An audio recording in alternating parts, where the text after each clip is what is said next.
এটাকে আপনারা দুজন মিলে চিন্তা করছিলেন? দুজন মিলে চিন্তা করে, এবং সেটা খালেদ মোশাররফ সেটা পারমিশনও দিয়েছে। পারমিশন দেওয়ার পরেই আমরা করতে পারি, তাছাড়া করা সম্ভব না।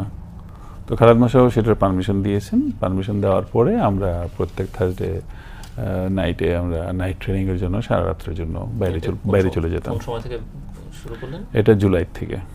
হ্যাঁ, জুলাই থেকে আমরা সাথে চলে যেতাম, এবং এটার আইডিয়া ছিল যে any day we do it, make the move, then আমরা শুধু ওই থার্সডে ফ্রাইডে নাইটেই করব। তাহলে আমরা ইউনিট নিয়ে আমরা বাইরে যেতে পারছি, সুতরাং এটা কারো কোনো সন্দেহের কোনো কারণ হচ্ছে না।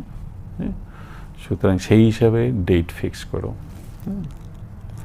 তো সেই হিসাবে ডেট ফিক্স করে সে করা হয় 14-15 নাইটে। তো